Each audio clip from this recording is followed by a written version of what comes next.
Okay students, हम spherical mirrors का topic discuss कर रहे थे। इसमें हमारे पास क्या था कि हमारे पास एक कनकेव मिरर होता है और एक कन्वेक्स मिरर होता है, ठीक है। और हम इनको स्फेरिकल मिरर्स इसलिए कहते हैं क्योंकि किसी भी स्फीयर या ग्लास के साथ जो है वो कनेक्ट होते हैं और वहाँ से हम लोग इसको यूं करके कट कर लेते हैं। ये जो इस तरह की सरफेस होती है उसको कनकेव सरफेस कहते हैं और जो इस तरह की सरफेस होती है उनको कन्वेक्स सरफेसेस कहते हैं। उसके अलावा हम लोगों ने देखा था पोल क्या होता है, सेंटर ऑफ कर्वेचर, ये सारी डेफिनेशंस को हम लोगों ने देख लिया था। आज हम लोगों ने देखना है कि रिफ्लेक्शन जो है वो लाइट की वो किस तरह होती है स्फेरिकल मिरर्स से, ठीक है। Reflection of light by spherical mirrors, इस टॉपिक में हम लोग ये देखेंगे। फर्स्ट ऑफ ऑल तो मैं आपको बता दूं कि प्लेन और स्फेरिकल सरफेसेस में क्या फ़र्क होता है। जो इस तरह की सीधी सरफेसेस होती हैं उनको आप लोग कहते हो प्लेन सरफेसेस, ठीक है। जैसे आपके पास ये पेज है, इसकी जो ऊपर वाली सरफेस है ये एक प्लेन सरफेस है, सीधी सरफेस है। लेकिन अगर आप इस तरह की सरफेसेस की बात करें, जैसे ये कनकेव मिरर है या ये कन्वेक्स मिरर है, तो ये दोनों आपके पास कौन सी सरफेसेस होती हैं, स्फेरिकल सरफेसेस। आप लोगों ने देखा था कि आपके पास जो लाइट है वो एक वेव है, ठीक है। और वेव जो है वो रिफ्लेक्शन का फिनोमेना जो है वो परफॉर्म करती है। जब वेव आपके पास किसी भी प्लेन सरफेस के ऊपर आती थी, फॉर एग्जांपल ये आपके पास कोई प्लेन सरफेस है, यहाँ पे आपके पास एक मीडियम है और यहाँ पे आपके पास दूसरा मीडियम है, तो क्या होगा कि जब आपके पास कोई वेव इसके ऊपर इंसिडेंट होगी तो यहाँ पे आप लोग कहते थे कि ये जो आप लोगों के पास सीधी लाइन होती है, जो कि ये जो आपका मीडियम है, जो आपका प्लेन है, जो इसके परपेंडिकुलर होती है, इसको आप कहते हो कि ये आपके पास क्या है, नॉर्मल है। सो आपके पास एक प्लेन सरफेस है और ऊपर से आप लोगों के पास क्या हो रहा है कि यहाँ से एक लाइट वेव आ रही है, तो वो क्या करेगी कि नॉर्मल के साथ जो है वो एंगल आई बनाएगी, ठीक है, जिसको हम इंसिडेंट एंगल कहते हैं। फिर वो यहाँ पे आके इस पॉइंट पे मीडियम के साथ इस प्लेन के साथ टकराएगी और इस प्लेन के साथ टकराने के बाद वापस रिफ्लेक्ट कर जाएगी किसी और एंगल पे जो आपका नॉर्मल के साथ बनेगा, जिसको आप रिफ्लेक्शन एंगल या रिफ्लेक्टेड एंगल कहते हैं, ठीक है। और आपके पास हमेशा जो रिफ्लेक्शन का फिनोमेना होता है उसमें जो इंसिडेंट एंगल होता है वो रिफ्लेक्टेड एंगल के इक्वल होता है। ये चीज़ें कुछ आप लोगों ने याद रखनी है कि जब आपके पास जो भी सरफेस होती है उसको आप नॉर्मल कहते हैं, ठीक है। जो भी सरफेस है उसकी जो परपेंडिकुलर आपके पास एक लाइन होती है, इमेजिनरी लाइन होती है, इसको आप लोग नॉर्मल कहते हैं। और इंसिडेंट रे आपके नॉर्मल के साथ जो एंगल बनाती है उसको इंसिडेंट एंगल कहते हैं। और रिफ्लेक्टेड रे जो आपकी नॉर्मल के साथ एंगल बनाती है उसको रिफ्लेक्टेड एंगल कहते हैं। और रिफ्लेक्शन के फिनोमेना में आपके पास जो एंगल ऑफ इंसिडेंट होता है और एंगल ऑफ रिफ्लेक्शन होता है वो दोनों क्या होते हैं, इक्वल होते हैं। जिस तरह आप लोगों के पास प्लेन सरफेसेस में रिफ्लेक्शन का फिनोमेना यूँ परफॉर्म हो रहा होता है, इसी तरह आपके पास स्फेरिकल सरफेसेस के साथ भी जो आपका फिनोमेना है रिफ्लेक्शन का वो सेम होता है। फॉर एग्जांपल अगर आप इस तरह की सरफेस को देख रहे हैं तो आपको पता है कि ये आपके पास एक कन्वेक्स सरफेस है। लेकिन अगर आप इस तरह की सरफेस को देख रहे हैं तो ये आपके पास कौन सी सरफेस हो जाएगी, कनकेव सरफेस। यहाँ पे आप लोगों को पता है कि ये जो सरफेस होती है इस तरह करके अंदर की तरफ जो मुड़ी हुई होती है उसको हम कनकेव सरफेस कहते हैं और ये जो उभरी हुई सरफेस होती है इसको कन्वेक्स सरफेस कहते हैं। तो यहाँ पे इन दोनों सरफेसेस के अलोंग रिफ्लेक्शन कैसे होता है उसको इन्होंने यहीं पे दिखा दिया है कि ये आपके पास क्या है, एक स्फीयर है पूरा कह लें, और इस स्फीयर की ये वाली जो सरफेस है ये आपके पास कन्वेक्स सरफेसेस है और ये जो आपके पास सरफेस है ये आपके पास क्या है, कनकेव सरफेस है। कन्वेक्स सरफेस के अलोंग भी आप लोग इसी तरह समझते हैं कि यहाँ पे एक लाइन है, इसकी आपके पास क्या है कि नॉर्मल एक लाइन है, परपेंडिकुलर एक लाइन है और इंसिडेंट रे आ रही है और इस पॉइंट पे आके टकरा रही है आपके इस सरफेस के साथ, मिरर के साथ, और यहाँ से रिफ्लेक्ट हो रही है। इसी तरह यहाँ से भी आपके पास क्या हो रहा है कि इंसिडेंट रे यूँ आ रही है और नॉर्मल के साथ कोई भी एंगल आई बना रही है और फिर रिफ्लेक्ट हो रही है इस एंगल के ऊपर और आपके पास रिफ्लेक्टेड एंगल आपके पास यहाँ पे आर हो गया है। ओके ये चीज़ आपको क्लियर होनी चाहिए यहाँ से कि आपके पास जो भी प्लेन सरफेसेस होती हैं उनके अलोंग जो आपका रिफ्लेक्शन का फिनोमेना है वो सेम इसी तरह है जिस तरह आपके पास क्या है, जो आपकी स्फेरिकल सरफेसेस हैं उनके अलोंग जो आपका वो कह लें कि जो भी रिफ्लेक्शन का फिनोमेना है वो प्लेन और स्फेरिकल सरफेसेस के केस में सेम है। आगे आपके पास टॉपिक है image location bye spherical mirror. अब आपके पास क्या है कि आप लोगों ने अगर किसी भी मिरर के अलोंग जो इमेज है उसको देख लिया है और आप देखना चाहते हैं कि वो इमेज किस तरह करके है, कि उसकी शेप किस तरह की है, आपके पास वो इमेज इरेक्ट है, वर्चुअल है, रियल है, किस तरह का है।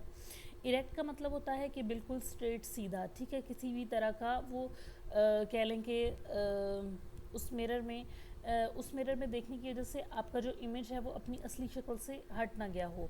इन्वर्टेड का मतलब होता है कि अगर आपके पास इमेज यूँ करके है ना, तो ऐसा ना हो कि मिरर में देखने के बाद यूँ हो गया।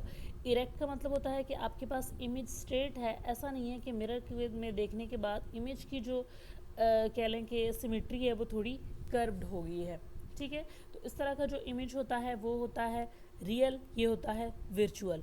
इस तरह का इमेज इरेक्ट, और ये होता है कह लें कि नॉन इरेक्ट या विर्चुअल इमेज कहते हैं इसको भी। ठीक हो गया।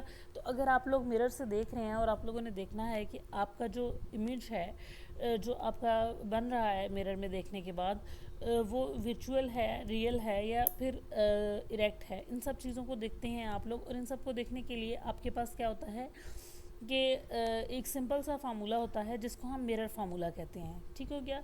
Mirror formula is the relationship between object distance p, image distance q from the mirror and focal length of the mirror।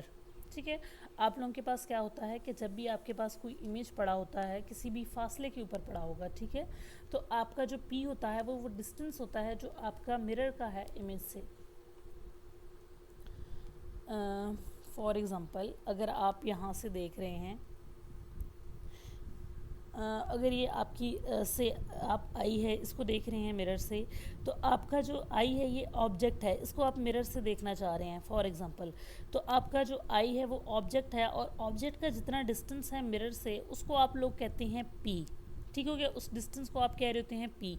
इसी तरह आपका इमेज अगर इस जगह पे फॉर्म हो रहा है कन्वेक्स मिरर में, तो आपका जो ऑब्जेक्ट और इमेज का डिस्टेंस होता है उसको आप कहते हैं क्यू। और इसी तरह आपके पास जो भी आपकी मिरर होता है उसकी जो फोकल लेंथ होती है उसको आप कहते हैं एफ। और यही तीनों चीज़ें इन्वॉल्व हैं आपके मिरर फार्मूला में। ठीक है, जो आपका ऑब्जेक्ट का डिस्टेंस है इमेज मिरर से, उसके बाद जो आपका इमेज का डिस्टेंस है मिरर से, और उसके बाद आपकी जो फोकल लेंथ है मिरर की, उसको आप लोग कुछ इस तरह अरेंज कर लेते हैं। वो क्या है, 1/f is equal to 1/p plus 1/q। f आपके पास क्या है, मिरर की फोकल लेंथ, p आपके पास डिस्टेंस है जो आपका ऑब्जेक्ट कितने डिस्टेंस के ऊपर पड़ा हुआ है मिरर से, और q आपका इमेज का डिस्टेंस है जो आप लोगों का पड़ा हुआ है आपके मिरर से। सो ये फार्मूला आप यूज़ करके डिफरेंट प्रॉब्लम्स को सॉल्व कर सकते हैं। फॉर एग्जांपल अगर आपको किसी मिरर के केस में डिस्टेंस ऑफ ऑब्जेक्ट पता है और फोकल लेंथ पता है, तो आप इमेज का डिस्टेंस फाइंड कर सकते हैं। यहाँ से आपके पास जो साइन की कन्वेंशन है, या जो भी विजुअल या दूसरा किसी भी तरह का इमेज है उसको आप देख सकते हैं।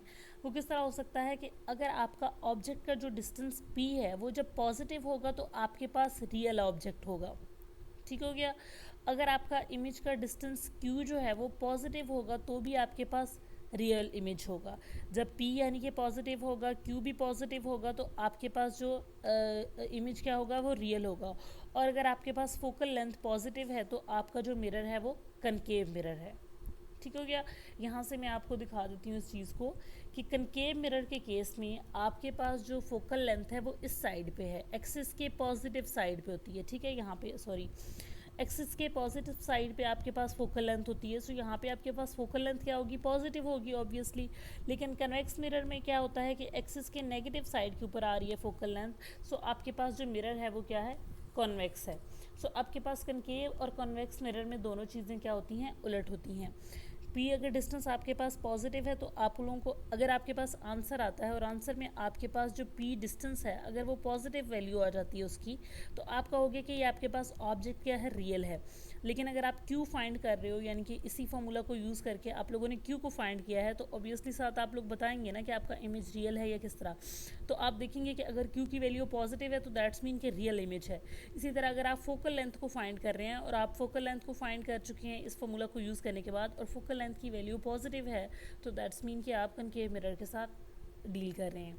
इसी तरह अगर आपके पास क्या होगा कि p की वैल्यू आंसर में अगर आपके पास नेगेटिव आ रही है तो दैट्स मीन कि आपके पास वर्चुअल ऑब्जेक्ट है। इसी तरह अगर q की वैल्यू जो है वो नेगेटिव आ रही है तो वहाँ पे भी आप लोग सिंपली बता देंगे कि आपके पास वर्चुअल इमेज है। और इसी तरह अगर आपके पास फोकल लेंथ जो है वो नेगेटिव आ रही है आंसर में, तो आपके पास जो मिरर होगा वो कन्वेक्स मिरर होगा। सो आप क्या कर सकते हो कि किसी भी प्रॉब्लम को सॉल्व करके एंड पे बता सकते हो कि आपको किस तरह का रिजल्ट हुआ है, इन चीज़ों को याद रखते हुए। इस चीज़ को एक एग्जांपल के साथ देख लेते हैं।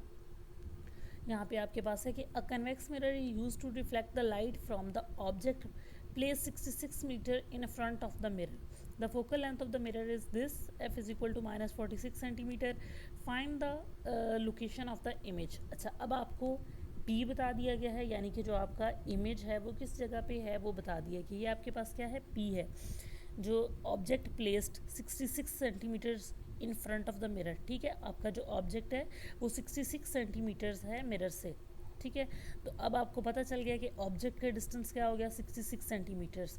इसी तरह आपके पास फोकल लेंथ कितनी है, -46 सेंटीमीटर्स. यहाँ पे इन्होंने ऑलरेडी बताया हुआ है कि आपके पास कॉन्वेक्स मिरर है, लेकिन स्टिल आप यहाँ से देख सकते हो, इस नेगेटिव साइन से देख सकती हो कि आपके पास जो मिरर है वो क्या है, कन्वेक्स मिरर है. अब इस फार्मूला को इन्होंने रीअरेंज कर लिया है. आप लोगों ने 1/q को फाइंड करना है, तो q को आप लोगों ने क्या किया है कि वो उस साइड पे ले गए हैं और जो फोकल लेंथ है वो इस साइड पे ले आए हैं.